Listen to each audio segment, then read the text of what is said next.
បាទជំរាបសួរអំពូមីងបងប្អូនទាំងអស់គ្នាបាទបានតាមដានទៅមួយកម្មវិធីទីផ្សារហាងឆៃមាសបាទជួបជាមួយខ្ញុំម៉ានប៉ាត្រីជាអ្នកប្រឹក្សាយោបល់នៃក្រុមហ៊ុន BFX Capital បាទអញ្ចឹងសម្រាប់ថ្ងៃហ្នឹងគឺជាថ្ងៃចុងសប្តាហ៍បាទចុងសប្តាហ៍យើងមកវិភាគថាតើតម្លៃទីផ្សារមាសនឹងឡើងវិញទេបន្ទាប់ពីទិន្នន័យបាទណាន់ហ្វាមបាទទិន្នន័យអត្រាអត់ការងារធ្វើនៅអាមេរិកចេញកាលពីយប់មិញហ្នឹងគឺធ្វើឲ្យតម្លៃទីផ្សារមាសហ្នឹងគឺបុកឡើងរហូតដល់100លេខជាងបាទក្បែរ100លេខជាងអញ្ចឹងអ្វីដែលសំខាន់ហ្នឹងគឺទី1ខ្ញុំចង់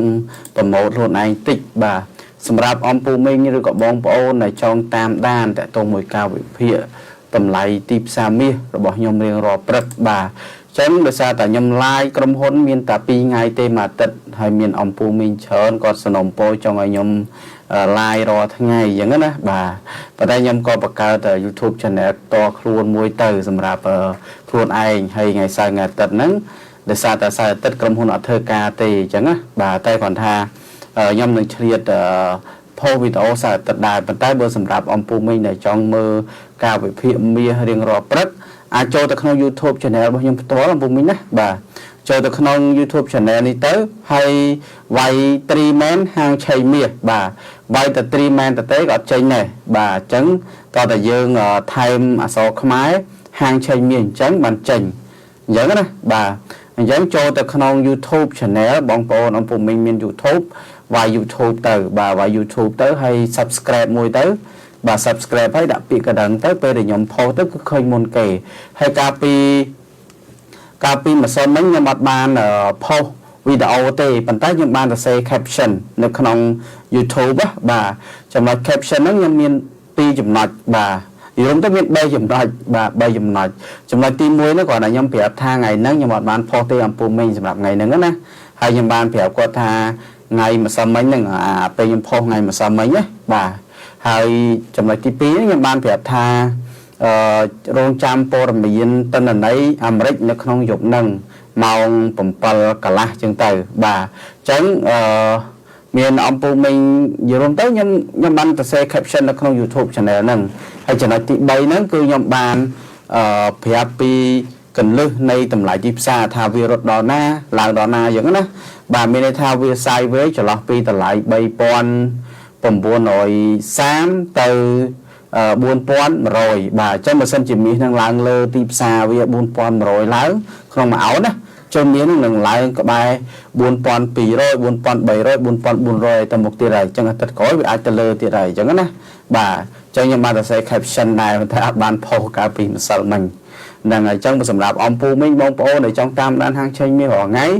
ព្រមឡើងអីគឺចូលទៅក្នុង YouTube channel ហើយវាយ Treeman ហាងឆេងមាសអញ្ចឹងទៅគឺចេញខ្ញុំហើយបាទយើងរកព្រឹកខ្ញុំផុសទៅរាល់ថ្ងៃធ្វើវីដេអូផុសរាល់ថ្ងៃអញ្ចឹងណាដើម្បីឲ្យអំពូមីងតាមដានបាទបើសម្រាប់ Facebook វារៀងនេះពេកអំពូមីងបាទ Facebook លក្ខណៈថាវាយើងត្រូវការបូតត្រូវកើតទៅមនុស្សមើលច្រើនអញ្ចឹងទៅហើយអត់សូវមាន real audience មានថាអត់សូវមានអ្នកដែលគាត់មើលចង់តាមដានហាងឆេងមាសពិតប្រាកដណាវិភាគហាងឆេងមាសបាទអញ្ចឹងវាចម្រោះបាទទាំងក្មេងទាំងអីអញ្ចឹងទៅចម្រោះហើយអំពូមីងដែលពីច្រើនគាត់ប្រើ YouTube អីហ្នឹងសម្រាប់មើលចម្រៀងស្ដាប់ចម្រៀងហ្នឹងគឺពីច្រើនគឺសិតថាអ៊ំចាស់ហើយមានក្មេងៗតិចតួចដែរគាត់ប្រើ YouTube បាទហ្នឹងហើយអញ្ចឹងពីច្រើនខ្ញុំចង់បានអតិជនពិតបាទ real audience ហ្នឹងហើយនៅក្នុង YouTube ហ្នឹងបាទអញ្ចឹងសម្រាប់អំពូមីងដែលចង់តាមដានហាងឆេងមាសរាល់ថ្ងៃរាល់ព្រឹកហ្នឹងចូលទៅក្នុង YouTube channel វាយ Treeman ហាងឆេងមាស subscribe ទៅអញ្ចឹងណាបាទហើយបើសិនជាអំពូមីងចង់បានការប្រឹក្សាយោបល់ឬក៏ចង់រៀនតាក់ទងមួយទីផ្សារហាងឆេងមាសបាទអំពូមីងអាចតាក់ទងមកលេខទូរស័ព្ទនេះបានបាទលេខទូរស័ព្ទរបស់ខ្ញុំហ្នឹង smart ហ្នឹងមាន Telegram ហ្មងចង់ add Telegram មកក៏បានដែរបាទហ្នឹងហើយឥឡូវយើងមកវិភាគមាសវិញបាទយើងឈរមកវិភាគមាសវិញតម្លៃទីផ្សារមាសយើងឃើញថាការប្រយោគមិញហ្នឹងគឺមានទិន្នន័យណាន់ហ្វាមបាទទិន្នន័យអត្រាអត់ការងារធ្វើការរកប្រាក់ចំណូលប្រចាំម៉ោងបាទយើងឃើញទិន្នន័យទាំងអស់ហ្នឹងគឺសិតតែអត់ល្អទេបាទអត់ល្អមែនតែនអញ្ចឹងហើយបានធ្វើឲ្យតម្លៃទីផ្សារមាសហ្នឹងវាឡើងទៅលើខ្លាំងហើយយើងមើលកាលពីអាទិត្យមុនហ្នឹងគឺយើងឃើញថាលោក Kenny West ហ្នឹងគឺជាប្រធានធនាគារអាមេរិកបាទប្រធានសហព័ន្ធធនាគារអាមេរិកហ្នឹងគាត់និយាយថាគាត់នឹងអាច កាត់អត្រាការប្រាក់បាទអាចនឹងកាត់អត្រាការប្រាក់នៅចុងឆ្នាំ2026បាទអញ្ចឹងកន្លែងហ្នឹងគឺជាចំណុចមួយដែរដែលធ្វើឲ្យតម្លៃទីផ្សារមាសឡើងចំណុចទី2គឺតកតងជាមួយនឹងការចរចារវាងអាមេរិកហើយនិងអ៊ីរ៉ង់បាទអញ្ចឹងការចរចាហ្នឹងបើសិនជាលោក Donald Trump បើសិនជាលោក Donald Trump ហ្នឹងគាត់លក្ខណៈថាចេះបើសិនជាលោក Donald Trump ហ្នឹងលក្ខណៈថាបើសិនជាគាត់យល់ព្រមជាមួយនឹងលក្ខខណ្ឌដែលអ៊ីរ៉ង់ឲ្យអញ្ចឹងការបើកច្រក Hormuz នឹងបើកឡើងវិញហើយនឹងមានសេដ្ឋកិច្ចឡើងវិញអញ្ចឹងអ្នកវិនិយោគគាត់មកទិញមាសឡើងវិញហើយអញ្ចឹងណាបាទតែឥឡូវវាអត់ទាន់ចេញជាផ្លែផ្កាណាមួយទេអំពុំមិញបងប្អូនអរគ្នាតែគ្រាន់តែវាមានអាភាពល្អនៅទៅមុខតិចតិចណាបើតែច្រក Hormuz ហ្នឹងវានៅផិតផោយនៅក្នុងការបើកហើយបិទហ្នឹងបាទតែបច្ចុប្បន្ននៅបិទឡើងណាតោះបើកណាបាទហើយមាសឡើងគឺដោយសារតិន័យអាមេរិកកាយុមិញហ្នឹងហើយអញ្ចឹងអ្វីដែលសំខាន់មួយទៀតអំពុំមិញបងប្អូនទិញមាសល្អបាទបច្ចុប្បន្នគឺតម្លៃទីផ្សារមាសចាប់ដើមលើតម្លៃ 5000 វិញហើយក្នុងមួយតម្លឹងណាបាទលើតម្លៃ 5000 ក្នុងមួយតម្លឹងហើយឥឡូវហ្នឹងគឺវានៅ4179ហើយគឺឃើញថាការប្រកមិញហ្នឹងធ្លាយទៅដល់4190បាទ4190អញ្ចឹងណាបាទចិត្ត4200បាទអញ្ចឹងបើសិនជាវាបែក4200គឺទៅលើហើយចំណុចនេះអពុំវិញបងប្អូនអរនេះកន្លែងនេះខ្ញុំចង់បង្ហាញ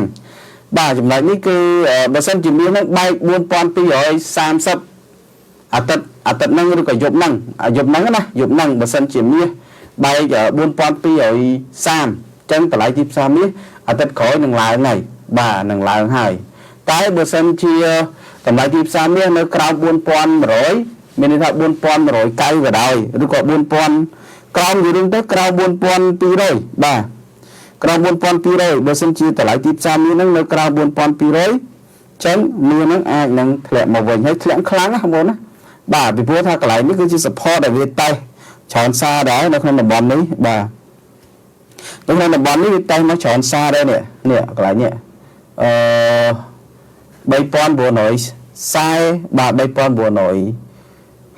ប៉ុណ្ណាបាទវាតេស្តកន្លែងហ្នឹងពីម្ដងយើងឃើញហ៎អានេះខ្ញុំមើលមួយថ្ងៃចឹងវាតេស្តចូលមួយអាទិត្យពីអាទិត្យហ្នឹងក្បែរមួយអាទិត្យជាងហើយបាទ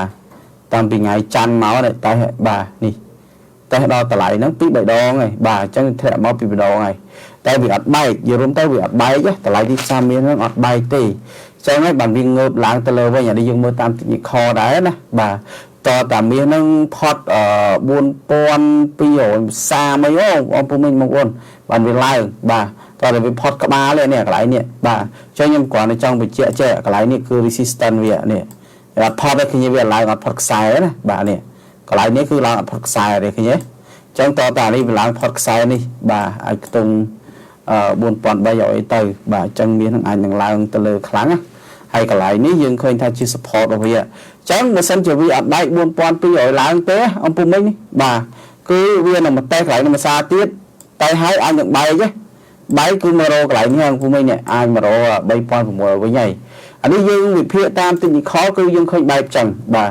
យើងរួមទៅនៅលើពិភពលោកគេវិភាគចឹងទាំងអស់ហ្នឹងបាទខ្ញុំឃើញហើយខ្ញុំមើលទៅក្នុង website ល្បីធំគឺការវិភាគរបស់គេគឺគេវិភាគអញ្ចឹងភាគច្រើនហ្មងពីច្រើនគឺគេវិភាគអញ្ចឹងហ្មងបើសិនជាវាអត់បែកក្បាល4200ឡើងទេមាសហ្នឹងអាទិត្យក្រោយហ្នឹងនឹងធ្លាក់មកវិញហើយបាទឬក៏លក្ខណៈថាបើសិនជាតិន្នន័យនឹងវាអាក្រក់មានតិន្នន័យអាមេរិកកាយុមិញហ្នឹងអាក្រក់មែនតើវាលីករយៈពេល2ថ្ងៃទៅ3ថ្ងៃអាចឡើងតែបើឡើងផុត4200ទៅ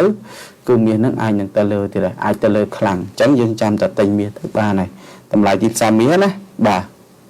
ហើយបើសិនជាអំពូមីងបងប្អូនចង់ទិញមាសបាទចង់ទិញមាសគីឡូខាងក្រៅបាទបច្ចុប្បន្នគឺគេចាប់ដើមលក់ឡើងថ្លៃអំពូមីងឡើងថាកម្រិតទាំងថ្លៃបាទបើសិនជាអំពូមីងទិញគ្រឿងក៏យើងកន្លែងខ្លះថ្លៃកន្លែងខ្លះធូរអញ្ចឹងទៅបាទតែបើសិនជាទិញជាមាសគីឡូអាហ្នឹងគេចាប់ដើមលក់ឡើង20 30លេខ50លេខហើយ40លេខអីហើយបាទអញ្ចឹងណាចឹងបើសិនជាអំពូមីងចង់ទិញមាសនៅក្នុងកម្រិតមួយដែលតម្លៃថ្លៃដើមទៀតបាទនេះគ្រាន់តែឲ្យណាមួយយើងមានដើមទុនតិចបាទដើមទុនតិចអានេះខ្ញុំនិយាយច្បល់ឯងយើងអាចធ្វើការទ tình mi on đã chiết bàn chỉ mi hàng chênh bà nè bài chẳng ai giống nè những ai tình bàn thà lấy ông phụ minh tình tới tay những khoản là dương tự riêng ông pi hai nịp hay đây vì bố thao bởi sân gì ông phụ minh tình mi mà tờ lăng nó thằng khả vì tờ lại ta phải làm pon cho bà phải làm pon mà rồi phải làm pon mà rồi bà phải làm pon mà rồi chẳng to ta tầm lại dịp xa biên nó vì là lơ buôn pon phải làm rồi ai cô pi bè hồi lấy tờ tiết đấy buôn pon phải làm rồi tới bàn việc chập nam trần anh bà tại bậc cao buôn pon phải làm rồi tới cửa toàn trần anh nhé bộ bài bán về nơi buôn pon mà rồi chặt đấy bà nó sao bây giờ lấy tiết mà nó bàn cột pe đào để dừng tình nằng hai mươi tiết bữa sân chỉ ông phụ minh miền Nam tôn tết chứ bà nó chụp bò vào nhóm này cô riêng tại tôi mùi ta mơ ông pi han pay thao thò lại bữa sân thì dừng tình nó còn bật năng tôn dương mà anh ta dừng anh tinh tần năng bàn ọt cho nó được đồng tìm ra hàng chế nhé bà bữa sân chỉ han pay thằng khát phần đấy phim dừng anh cắt chào bàn phim chẳng có bộ mình đấy bà tài khoản hà đấy dương bị chôm năng han pay bây giờ dương cắt chào là lui dương một bọn đấy khát pì đó dương cắt chào dương từขาดมาร้อยยังกัดเจ้าเลยแต่นั่งยังไปชมmộtไปหาในไผ่ขาดแต่ก็หมอยังขาดอ๋อลอยอย่างนั้นนะtừngลอยดาวมายืงบ่าแต่เปอร์เซ็นต์บองปอนติงเนี้ยอาติงเนี้ยบ้านบ่าให้เมียนั้นยังติ้งยังลุจันนังบ่าเป็นลุค่าได้ลุจันนังแต่ก่อนท่าvì lại cái nào vì du á phụ mình đấy bà du được nhóm trong nhóm tinh nha tam bị tạt lại nữa không nhóm tinh tam bị hàm pon from môi ở lá hàm pon from môi ở lá không ảo đâu nhóm tinh á bà hai tinh ca nó cứ mà tạt lẫn cho from môi pon pa lội ấy from môi pon pa lội cả nó tinh nhạc cố phần đây nhóm tinh tịch ở tinh chờ tì bà tinh chờ này hay đọc bây giờ lẹ bắt tọt mất trẻ tinh tình như dân đó bắt tới họ lụa bà tao chạy chọp là hô nó đang tới chẳng mà đó lại nó bị trôi chọn khai lại ấy bà tam bị khai mẹ cả máu dân cất á dân tinh tam bị khai mẹ cả lấy cho khai bầm muối cho khai bà lấy nè bà chẳng bị cho mà cả năm ấy bà dân tinh máu cho cả năm ấy tại toàn khơi chân này nhỉ bà giỡn á tới nơi tập hạt ở toàn chân này nhé tới nơi tập hạt nó dân tinh bị cả lầu kèo trong một sân chỉ ông phụ minh trong tinh hang chế là o và xây dựng miền Nam tôn tịch hay nhưng sắc xa bị hà nịp thấy bà nâng ngày dù lúc tới ca vì phía bao nhiêu mình tập tan ấy ông phụ minh và sân chỉ việc lái bay buôn pon pi ở lái cứ mi lái này bà dục năng dục trong sập đai bờ miền là lái tới đó tại bờ sân thì việc cho bà bờ sân thì cho trong cao buôn pon pi rồi cho miền này thật có ai nhưng cho mà đâu bay pon phụ mồi rồi mong bà cho lạiนี่คือทมได้นะbàโอเคcho ngồi nhâm miên tập pan năng tế sầm rạp bà cao về phía ngày năng ngọc phụ minh một bộ nọ kia bà cho ngồi côn chở miệng lia bạc